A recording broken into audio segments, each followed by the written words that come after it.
So let's know what displacement current is. तो आगे का लेक्चर बहुत ज़्यादा बड़ा हो गया, ये वाला उतना बड़ा नहीं होगा। Okay, so what is displacement current? Displacement current जैसा मैंने डिफाइन किया था, I D can be defined as, क्या डिफाइन किया था कि when the charge is displaced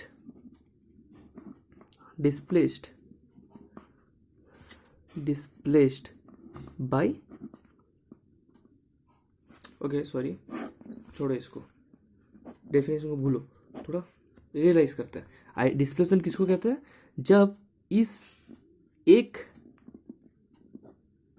क्या कहते हैं इसको यार, कैपेसिटर का प्लेट से दूसरा कैपेसिटर का प्लेट पर जब चार्ज को ट्रांसफर किया जाता है या फिर डिस्प्लेस किया जाता है, हालांकि बीच में ना कोई वायर है ना कोई मीडियम है, ठीक है, मतलब अजीब तरह का चीज़ है। तो ये जो चार्ज का ट्रांसफर है, क्योंकि चार्ज का ट्रांसफर को हम हमेशा करंट का ही नाम देते हैं, तो इसको भी करंट ही बोलेंगे, लेकिन इसको कोई मीडियम से नहीं फ्लो हो रहा है, ये बस फ्लो हो रहा है। कैसे फ्लो हो रहा है? बस हो रहा है, ठीक है।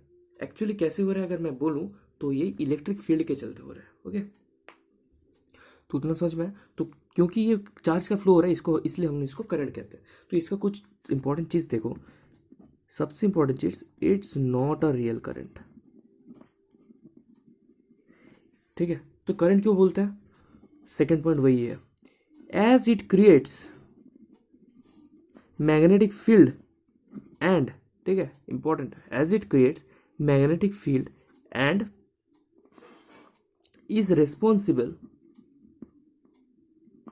For displacing charges, so it's termed as current. Okay, so it's done. कि इनका दो इंपॉर्टेंट, सबसे मेरे को लगता है जो यही दो सबसे इंपॉर्टेंट पहलू है। अब जो मैं बताऊंगा उतना ये तुम लोग खुद भी रियलाइज कर सकते हो। क्या खुद रियलाइज कर सकते हो? एक कॉन्डक्टिंग वायर पे, एक कॉन्डक्टिंग वायर जिधर करंट फ्लो हो रहा है, कंडक्टिंग वायर में, ओके, तीन चीज होगा, आई C equal to I D, ठीक है, बहुत इंपॉर्टेंट। दूसरा पॉइंट, इन दोनों में कोई एक कंडीशन होगा, कौन दोनों में? I C equal to zero, I D not equal to zero, या फिर I D equal to zero, I C not equal to zero. जब करंट फ्लो होगा कोई सिस्टम में, तब दोनों में आइदर केस होगा, आइदर, इन दोनों में कोई, आइदर आई सी जीरो होगा और आई डी नहीं होगा, या फिर आई डी जीरो होगा आई सी नहीं होगा। ऐसा नहीं हो सकता कि आई सी और आई डी दोनों का कुछ वैल्यू रह जाए एक साथ, नहीं है पॉसिबल। क्यों नहीं है पॉसिबल? क्योंकि इन लोगों का बिहेवियर ही देखो ना यार। अगर आई डी वायर पे आ गया तो और आई डी कहाँ रहा? आई डी किसको कहते हैं? जब चार्ज फ्लो हो रहा है लेकिन मीडियम नहीं है, लेकिन मीडियम तो इधर आ गया वायर, तो आई डी कहाँ रहा? वैसे ही अगर तुम इस मीडियम पे आ जाओगे जिधर मीडियम नहीं है और उधर फ्लो हो रहा है, तो उसको तो आई डी कहते हैं। उधर मीडियम है नहीं तो उसको तुम कंडक्टिंग कैसे कह सकते हो? आईसी मतलब क्या? Conduction current. कंडक्टर है नहीं तो कंडक्टिंग करंट कैसे हो जाएगा? ये तो कॉमन सेंस है, उससे ज़्यादा कुछ नहीं, ठीक है। लेकिन एक चीज़ याद रखना, कोई भी मीडियम में जिसमें करंट का फ्लो नहीं है, उसमें I C and I D both can exist.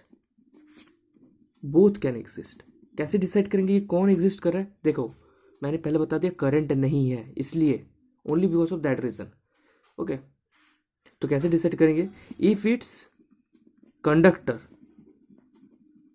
Then IC exists, IC is more than ID. If it's insulator, ID is more than IC. That's it.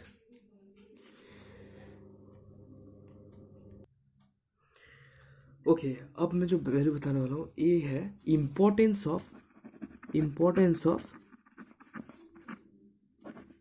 ID, displacement current, ठीक है। Importance क्या है? तीन point याद रखना। एक point है कि व्हेनेवर, जब करंट फ्लक्स में चेंज आएगा तब आईडी का जन्म होगा। मस्त लगा ना? When d phi E by d t is not equal to zero, ID will be not equal to zero. क्योंकि आईडी का फॉर्मूला ही है यार, ये तुम बेसिक अगर तुम फॉर्मूला याद रखोगे ना तभी तुम्हें समझ आ जाएगा। लेकिन फिर भी थोड़ा थियोरिटिकल एस्पेक्ट भी दिमाग में रहना चाहिए, हमेशा फॉर्मूला सब कुछ रटो मत। Okay, field physics. Rectification is the criminal thing you can do with physics. Okay तो अगर ये D five way D T not equal to zero तो obviously I D not equal to zero होगा. तो ये फर्स्ट केस हुआ, first important concept. और second important concept हुआ जब से आई डी का पैदा हुआ. ओके जब से आई डी का पैदा हुआ तब से magnetism and electricity became symmetrical.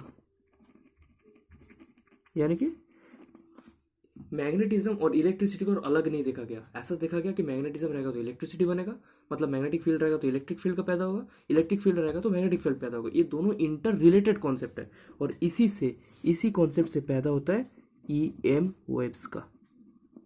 Okay जो हम आगे पढ़ेंगे ई एम वेव्स का. तो आईडी है सबसे बड़ा चीज जो रिस्पॉन्सिबल है मैग्नेटिज्म और इलेक्ट्रिसिटी का सिमेट्रिसिटी को रहने का. सिमेट्रिसिटी मतलब अब इनका इसका रिजल्ट इसमें यूज कर सकते हैं, इसका रिजल्ट इसमें, सिमेट्री फॉलो करके यूज कर सकते हैं. वो तुम मैग्नेटिज्म और इलेक्ट्रिज्म चैप्टर में देख चुके हो कैसे होता है. ओके तो एक दूसरा सबसे बड़ा बहुत बड़ा रिजल्ट है. और तीसरा रिजल्ट ठीक है ये तो मैं आगे बता चुका हूँ क्या कि ID is responsible for the continuity of current in the circuit. Okay, ID is responsible for continuity of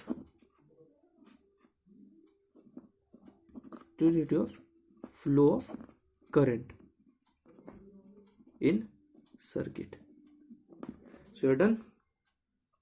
क्यों यार हम पढ़ चुके हैं ना, क्योंकि एक वायर रहता है और फिर इधर खाली रहता है तो स्पेस में खाली में तो आईसी फ्लो नहीं कर सकता सिंपल करंट, उसको तो मीडियम चाहिए. तो उधर हम लोग क्या मान लेते हैं आईडी फ्लो कर रहा, जो कि हालांकि एग्जिस्ट आईडी करके कोई करंट होता नहीं है, हम लोग हाइपोथेटिकल मान लेते हैं. एक्चुअली क्या होता है इलेक्ट्रिक फील्ड के चलते कुछ ना कुछ होता है, इलेक्ट्रिक फील्ड और मैग्नेटिक फील्ड के चलते.